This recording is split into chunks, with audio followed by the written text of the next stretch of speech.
Hello everyone, welcome to another reading vlog. So this week, or maybe last week since I don't know when I'm going to upload this video, Contemporaryathon is happening, which is a readathon, which is hosted by Chelsea, Julie, and Natasha. I'm going to have all their links down below. They're all amazing, and I really recommend you check out their channels if you don't know them yet. And the point of the readathon, it's pretty self-explanatory. It's just about reading a bunch of contemporary books.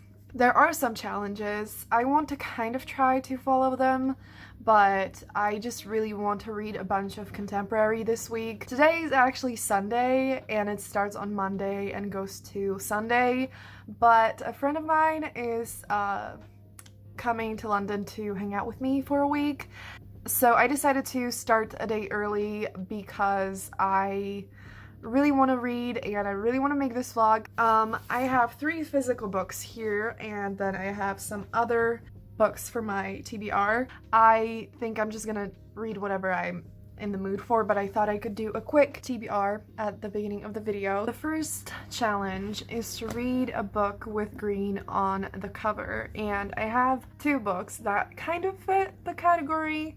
The first one is Queenie by Candace Carty Williams, and looks mostly blue on camera. It is definitely much more green in real life, but this one also works for the diverse challenge because the main character is black, and also it works for the illustrated cover challenge and for the new to me author, so many of them. I just know that a lot of people have added this book on their Blackathon TBR for the challenge that's like, it's set somewhere not in the United States. I'm not sure where it's set exactly, so I'm really excited about this. People have been loving it. It won an award. The other book I have for this challenge is Of Curses and Kisses by Sandhya Menon. I got a proof copy of this, and I really want to get to this book as soon as possible because I want to read it before the release. It's going to be released on February 18th, and this also, does this look blue on camera? This is, I think, a contemporary with like some magical elements. It's set at a boarding school, and I think it's like a Beauty and the Beast reimagining, and I don't really know much about the book, but I really want to read it, so hopefully I'll get to it. Then the last physical copy I have is Written in the Stars by Aisha Saeed. So I just read Yes, No, Maybe So by Aisha Saeed and Becky Albertalli. I adored it. And I got this book before I got that one, actually. I just didn't manage to get to it before reading Yes, No, Maybe So. This one definitely works for the challenge of a hard-hitting book or something like that, because this book is about a girl who falls in love, and then she's forced to marry someone. And it's a really intense, hard-to-read book, but I really want to read it. Then I have my Kindle here. I have a lot of adult romance books I would like to get to, especially because I don't have that much time. I want some books that will be super easy to get through, and I'll just fly through them. So the book I've already started reading is Bad for the Boss by Talia Hibbert, which is a part of the Just for Him series, which I have like a bundle ebook for that. I'm definitely gonna finish the first one, and we'll see if I get to the second and third one. I will definitely not mind that because I adore Talia Hibbert, and I think I'm gonna absolutely love this series, so maybe I'll do that. We shall see. The first one is like an office romance where the main character falls for the boss. So when it comes to the challenges, the one that I haven't mentioned is a backlist title, but I think this was published quite a while ago. It might have been Aisha Saeed's debut novel. And the ones that I have here, like Bad for the Boss, I think might have been even like 2016 or 2017. And the last challenge is to read a book that's beloved by the community, and I didn't really know what to read for that one, but I will pick Fix Her Up by Tessa Bailey. Now, I'm not sure if this fully counts, because I know that like a lot of people don't like this book. It's kind of like controversial a little bit in the sense that like some people hate it and some people love it, but Chelsea from Chelsea Doling Reads, who is hosting this readathon, she absolutely adores it. She has mentioned it multiple times. She's definitely not the only one that loves this book, and I bought it a while ago and it's been out for a while, so I'm just like, you know what, I can finally get to it.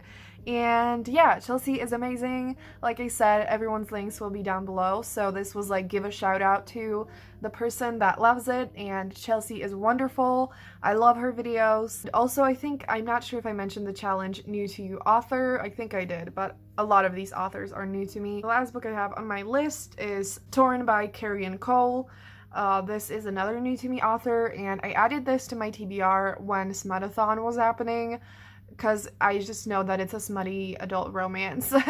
And someone recommended it. I don't know anything about it, but I think it's on Kindle Unlimited. I have that, and we'll see if I get to it. So there's a fuck ton of books, and I definitely don't think I'll be able to get to all of them, because technically I have time only until Wednesday, and then my friend's gonna be here, and so I'm not gonna vlog, so we'll see how it goes. So the first book that I'm gonna start with is Bad for the Boss, because like I mentioned, I already started reading that one, and it is really, really fun. So it is the first book I think she's written, and I can see already that it's not perfect, definitely not. Like, it has some elements that are like, okay. There's definitely like not that much like build up so far, and everything is really easy, and so it's definitely not like the best book. You can kind of, I don't know how to describe it, but you can kind of feel the vibes of like, this is the first book. But I don't mind it, because so far it's just really fun. I'm not sure how far I am into the book, because like I mentioned, I have the ebook bundle and it says 10%, but like in the file, all 3 of the books are there. So I could be like 30% in, I don't know.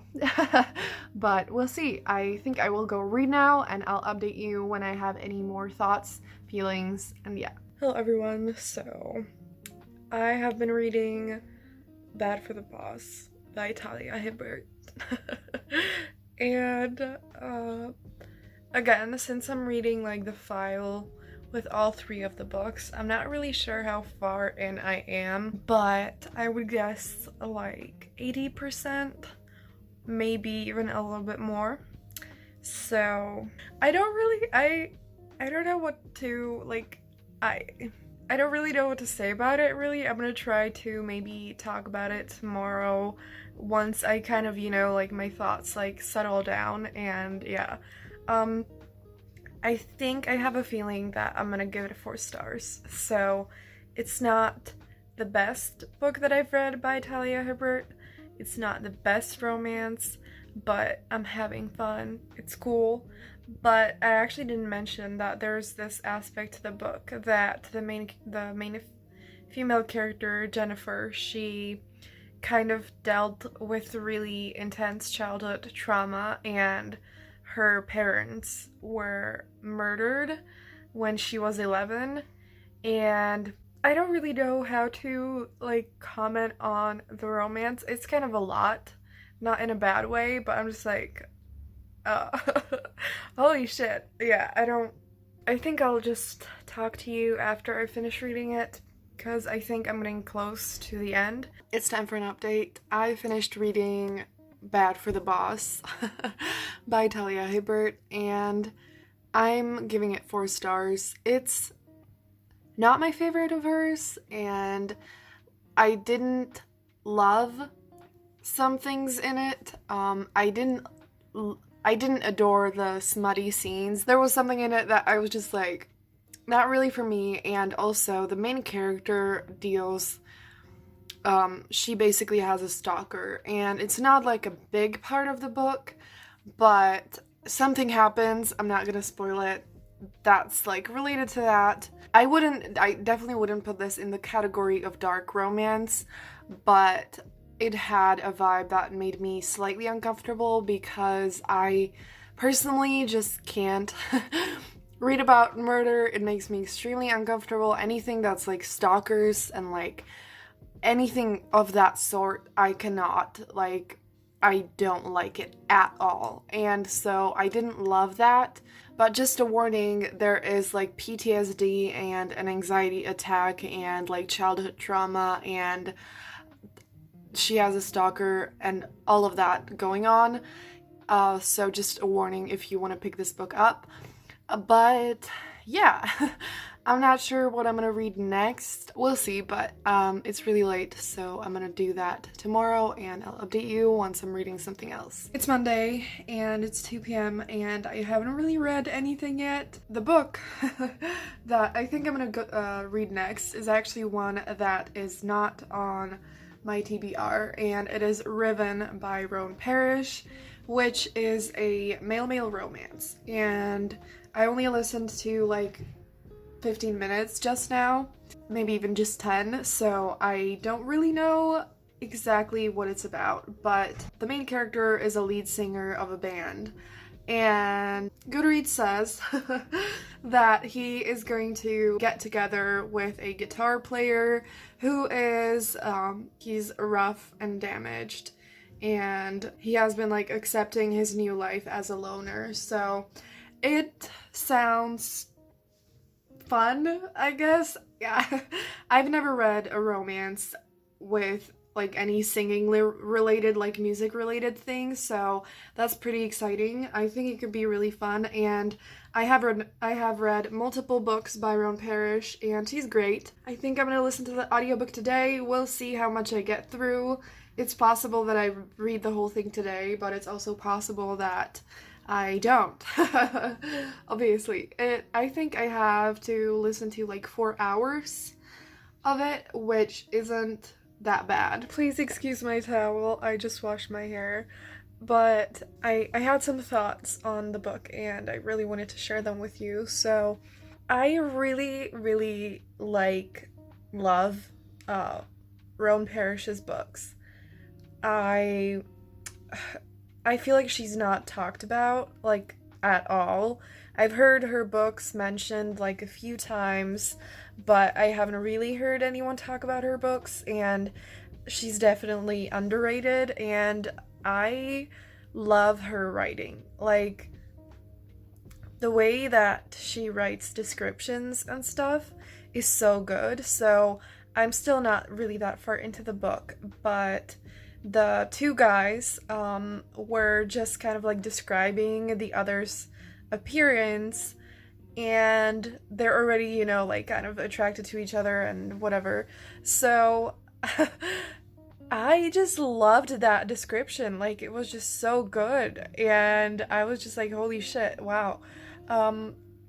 So I just wanted to kind of mention that. Also, one of the main characters just mentioned, his name is Caleb. He just mentioned something that he went to rehab, so I don't know the details for that, but that just kind of like reminded me that Rowan Parrish writes a lot about mental health issues and mental illnesses and everything, and I personally think that she writes that well.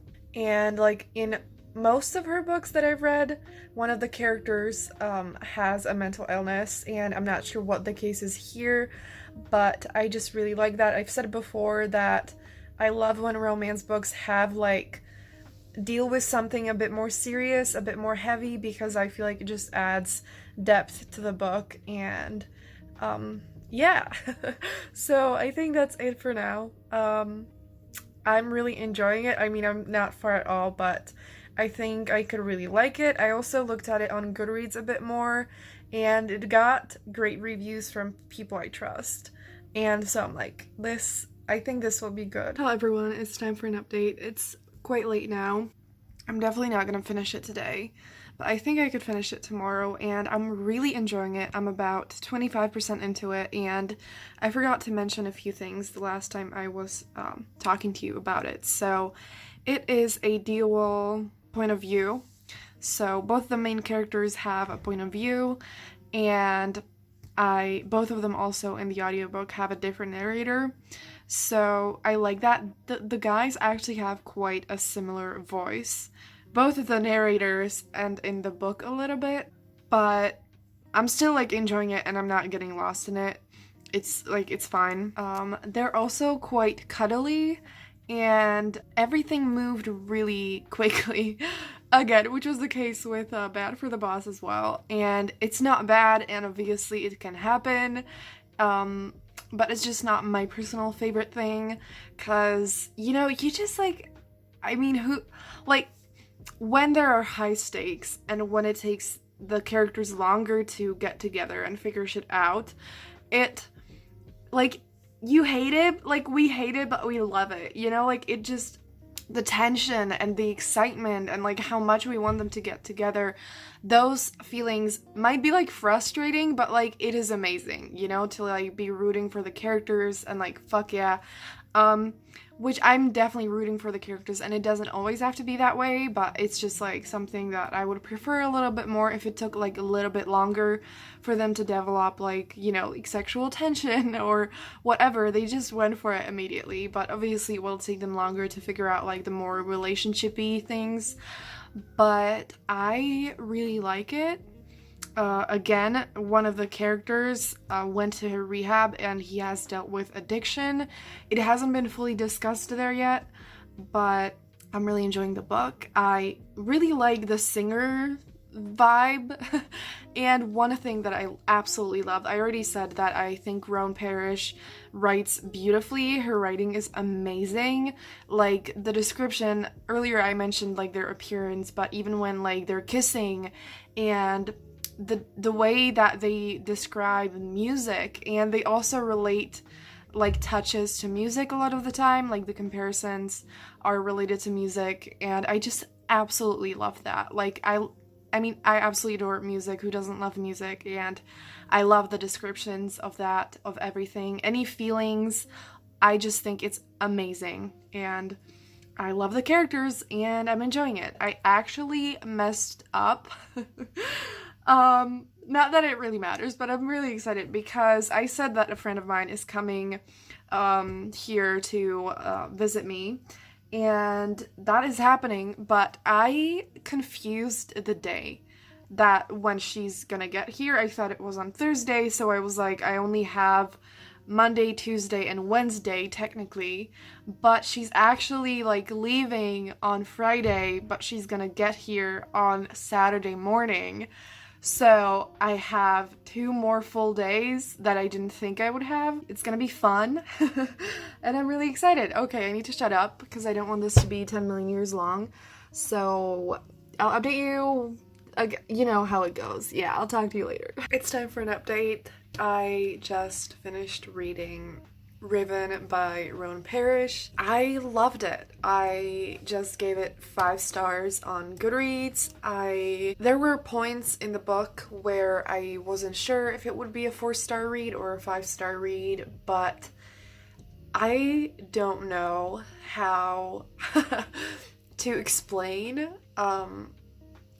the, like, vibe of Roan Parrish's books, because to me at least, it feels different than some of the other romance books that I've read, because it's just, like, first of all, there's, like, usually in her books, there's, like, the mental illness aspect to it, which is often really strong. So, like, one of the characters or both of the characters are really struggling with their mental health and things like that. And the relationships, just, like, there's something a little bit different about them. I feel like in adult romance, it can often be just, like, focused on the smut. And then, like, the romance develops over time or whatever. That's kind of usually the case. But in her books, they're, like, a little bit more affectionate and, like, caring. And in this book, they were really cuddly and supportive. And I really love her books. One thing that I want to say is that the band and the tour and everything is not a big part of the book. I would say music is a really big part of the book, but since the main character, Theo, he, like, doesn't like the fame and he doesn't want to be on tour anymore, he's just exhausted and everything, it's really just not a big part of the book. So, like, music is, because both of the main characters really care about music and love music. But yeah, just so you know what you're getting into if you do decide to pick up this book or something. And one more thing that I want to mention before I sign off for the day, both of them are kind of loners and introverts. They don't have, like, large groups of friends, and they need alone time. And especially Theo, he was always, like, exhausted from hanging out around the band all the time. And that is something I actually really loved. Because I can relate to that a lot, and I just loved it. I might finally start Of Curses and Kisses by Sunday Amin, and tomorrow I should have a lot of time tomorrow, and I'm so excited about this book. Plus, I want something a little bit different because I just read 2 like adult romance books. This is YA, and we'll see. I'll see tomorrow.